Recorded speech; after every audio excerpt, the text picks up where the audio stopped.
Peace, everyone. This is Alma coming to you with another episode of my home birth series as I interview mothers as they share their experiences and real-time stories of what it's like to have a home birth. As you all know, I am a holistic doula. I am a Kundalini Reiki practitioner, and I am an aspiring traditional midwife. Today we have Brie, and Brie will be sharing her story, and I will be putting all of Brie's links and social media platforms in the description below if you want to reach out to her and if you want to check out the services that she offers. All right, Brie, do you want to introduce yourself? Of course. Hello, everyone. My name is Queen Brie, and I am also a doula and student midwife. And I am excited to just share my birth story with you all. All right. Thank you so much for being here. As you can see, we got the babies. Right. A mama got to do what a mama got to do. Yes. Listen.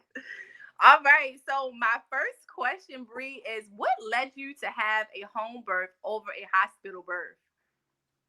Well, I have an older son. He's going to be 11 this year. And when I had him, I was about 18 years old. And I didn't have the knowledge that I have now. So I had him in the hospital. Um, his birth honestly was pretty smooth. He did come out in one push and I didn't tear. However, I had an epidural and I had continuous back pains and sciatica ever since that experience.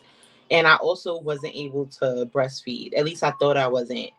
They told me I wasn't producing enough breast milk and I was scared. I was nervous, so I just gave him formula because I wanted my son to be fed and I didn't want him to be malnutritioned. So I'm sorry, I didn't want him to be malnourished. So after I had him, I like started doing research because I'm like, what was wrong with me? Why wasn't I able to breastfeed? And are there other options for me to go through birth without pain, without this epidural? Of course, there wasn't anything that told me the epidural caused the back pain and the sciatica, but I just knew. I Mm-hmm. just knew that was the case. And when I started to go into mother groups, especially on Facebook and like Peanut and other rooms, a lot of moms that had the epidural have the same exact experience. They have the same story. So that just gave me another confirmation. And this girl, my baby girl right here, she wasn't planned, but I always knew when I had another child, I wanted to have a home birth and go the natural route. And that's what I did. Yes, I love that. So basically, your first experience gave you the background to know that I want to do it different this time. I Yes, want to see what definitely. it's like to birth on my own terms and have a home birth. I love that. So my next question is, how did you prepare for your home birth? What are some of the things that you did to help you prepare? But like I said, after I had my son 11 years ago, I was already doing a lot of research, and then that's what led me into birth work. So I was already a doula at that point. I was in a lot of doula groups, a lot of mom groups, a lot of home birth groups, and I was just getting information from them and also doing my own research. And I had like an entire list of everything I needed to have a successful home birth. And I was not only a home birth, but a water birth. I knew I wanted to have a water birth. So I Yes. purchased my birthing pool and all the necessary items that I needed. Okay. I love that. A lot of preparation. Um, It looks like you put into it. And what factors did you consider when selecting a midwife? Did you have a midwife or did you do an unassisted, Brie? I did have a midwife, but I ended up going unassisted. So, I had two midwives. I had a midwife through my insurance that would have been my midwife if I was to have a transfer to the hospital. Mhm. And I had another midwife that I paid for with my doula. And that when I went into labor, I went into labor 2 days before my due date. You know, due dates aren't accurate, but Mhm. her um her due date was June 16th, and I went into labor 3 days actually before that. And when I went into labor, I contacted my midwife when I lost my mucus plug, and she was at another birth. So by the time my water broke and she was ready to come, my midwife literally got there like a couple minutes after I pushed her out. So my doula was with me, but the midwife wasn't there, so it was basically unassisted. And yeah, she came 23 minutes after my water broke. She was not playing no games. I love that. So were there any were there Quiet. certain factors or things that you wanted your midwife to have when you were looking to hire a midwife? Yes, I definitely wanted someone that had the same ideologies and mindset as myself. I wanted someone that was holistic and naturopathic, and someone that wasn't going to push me to transfer or fear monger me into doing things that are unnatural. I just wanted someone that will support me, and honestly, someone that would be as hands off as possible. Yes. Someone that would allow me to catch my own child and just give me the autonomy over my birth. I love that. Yes. So my next question is, could you describe the environment that you created for your home birth? How did you set the vibe and the tone for I your love baby this. to enter the world? So I made sure all the lights were off. I had like really dim lighting.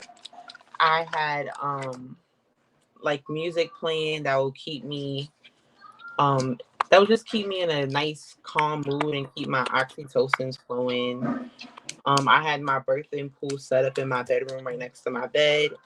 So that I could go into different positions, because I'm not gonna lie, like there were moments where I didn't even want to be in the pool, and I would get out and I would lay in bed, and then I would get up and like go on my birth ball, or go in my bathroom and sit on the toilet. So I just was constantly in movement, and I made sure that I had everything in the space around me so that I could be comfortable. Yes, I love that. My next question is, how did you manage pain and discomfort without any medical interventions during a home birth? I think this is a big one because a lot of women are scared of the pain during a home birth. Like, how did you manage that? So when it came to the pain, honestly, moving around helped me through my contractions the most.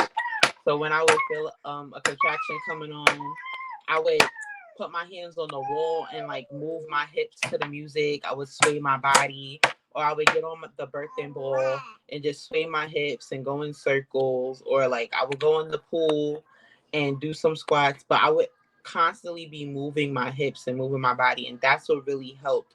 I think a lot of times when we're in the hospital, we're kind of forced to just lay in bed and stay in one place, and Mm-hmm. that makes the contractions more painful. Honestly, my bed was the most uncomfortable place Oh, for wow. me to be during my labor. I think I went in the bed once and I was like, nah, I can't be in this. Like I avoided the bed until after I delivered my daughter, and I just constantly moved around, and that really helped with the labor pains. It really did. Nice. So moving, helping gravity, helping to open yourself up. I love that. I love that. I love Yeah. that. And what support system did you have in place during your home birth? Honestly, only my doula really. I didn't have a lot of support. No one really wanted me to have a home birth, so I was my support system. Yes. It's crazy because my baby wants to do her own thing, It's but okay. my mom was actually here when I went into labor, and she was sleeping in my son's room on the other side of my home, and my birth was so serene and peaceful and silent that she didn't even know I was in labor. My Oh, doula had to wake her up after my daughter was born and say, like, your grandbaby is here, wake up and meet her. But I think it was meant to be, because throughout the day when I was having contractions and I was going through predominant labor, my mom was saying things like, "Oh, are you sure you don't want to go to the hospital? Do you want me to call the ambulance?" And I just felt concerned that she was gonna do it behind my back and like go against my wishes and my birth plan. So I think it was meant to be that she was fast asleep and my Yes. daughter came at three Look, o'clock in the everything morning. aligns. Listen, everything Right. aligns. And I It think that's definitely does. a good point Brie made. Even if you don't have the support of everybody in your immediate circle or family, and you really want a home birth, do it anyway. Do it anyway. Pull on your own inner strength and hire support if you need it. Do not let that discourage you from having a home birth. All Yes, right, because this is your definitely. body, your baby, and your birth. And if you know Yep. you can do it, you can do it. My next question is, were there any challenges that you faced during your home birth, and how did you address them? Challenges. Honestly, I wouldn't really say there were any challenges. Like I said, like maybe the labor pains, but moving around eased that. Um, when I after I gave birth to her and I started going through the contractions again, to birth my placenta, that was a little bit painful as well. But I just took a tincture.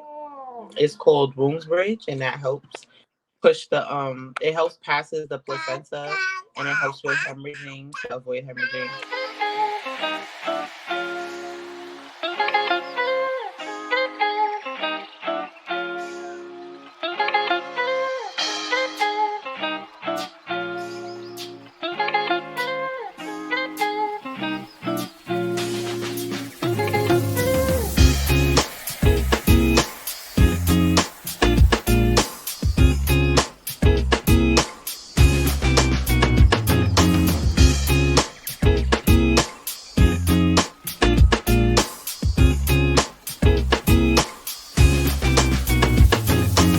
But yeah, that was pretty much it. I wouldn't really say those were issues. Those were just like part of the motions of birth. Right. But honestly, I would say I didn't really have any issues. Okay, okay. I love that.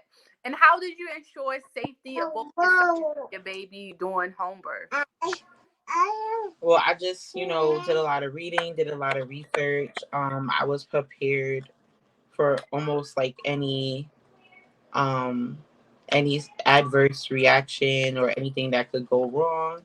And I was also prepared to transfer to the hospital if I needed to. All right. So knowledge is key and the most important factor when it comes to ensuring safety, right? Yes, that's true. Absolutely. Um, and what moments or aspects of your home birth experience stood out to you the most when you think about it? Honestly,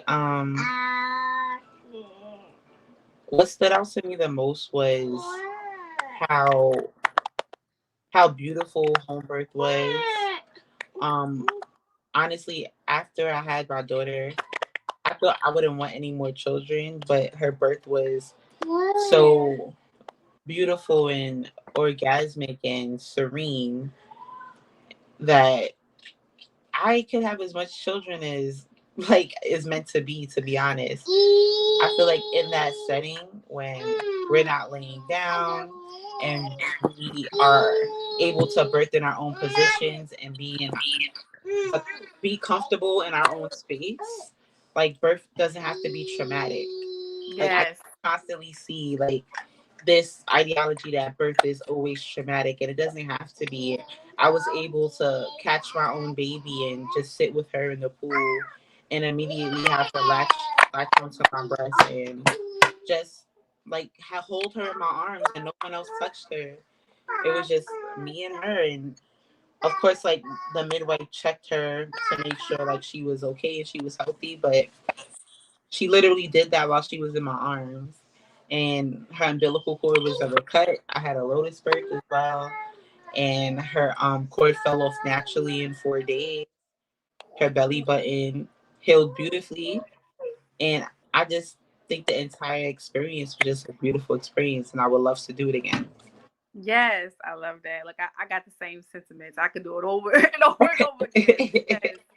Right. When you have an easeful birth, the thought of having children again, it becomes less anxious or less um a lot of people go through flashbacks of trauma when they do have a traumatic birthing experience. So they dread the thought of birthing a child again. Um, my next question is: has your home birth experience, or did it impact your postpartum period and your overall well-being? Yes, definitely. I think it impacted my postpartum experience and my overall well being in a positive way because I noticed that my daughter, she's extremely calm. Like she was just a happy baby. And I think it has a lot to do with the way she was born. She was never sick. She doesn't cry. She is just so peaceful and happy. And it made postpartum easier for me because she just didn't give me any problems at all. Yeah. And again, like I think that has a lot to do with how she was born. I think when babies are born in a traumatic setting, light shining in their face, their mom screaming and being coach pushed and tearing and doctors pulling them out, like they're born into the world with trauma. And I think those type of babies go through more of a traumatic experience and they're constantly crying and they're stressed and they're frustrated, and those type of babies cause moms to be more stressed out because they're constantly crying and just frustrated all the time. So yeah, Yes. I think my home birth experience definitely helped my postpartum experience. Yeah. All right. And my very last question is: what advice would you give to other women who are considering a home birth? I would just say let go of fear, release your body. Just release everything to the birth experience. Our bodies were made to give birth, and listen to your intuition. Of course, everything doesn't go as planned, but do your research so that you can know when things are not going as planned. Listen to your body because your body will tell you if something is going wrong. And most of the time, when we put our mind in a positive place, then our life will align. So if you have negative thoughts, negative things are more likely to happen. And if you have positive thoughts, positive things are more likely to happen. So just fill yourself with positive affirmations and do lots of research and keep negative vibes. I mean, keep positive vibes and keep negative vibes away. So if people Yes. don't agree with your choice to have a home birth, just keep those people out of your space so that you can have positivity and you can have an amazing home birth experience. Yes, I love that. Thank you so much, Bree. That is the end of my questions. Again, I will be putting all the Bree's links in the description below. If you want to check out her doula service, Bree, let them know where you're at. If they want, like, what states do you service, or where can they find you? As far as if they want to hire you as a doula or the other services that you offer. Yes, so I am currently in Texas, Dallas, Texas, but I travel to any state. So you can contact me. You can find me on Instagram at Queen Brie Birthkeeper, Queen Brie period Birthkeeper, and you can also find me on TikTok at Queen Brie. And again, I do travel to any state, so just feel free to contact me, and we could do a consultation. All right. Thank you so much for everybody who will watch this interview. I hope that Bree's story will encourage more mothers to have a home birth and not be afraid to birth at home and birth on your own terms. Peace and love, y'all. And I hope y'all have a wonderful day. Thank you for having me. Thank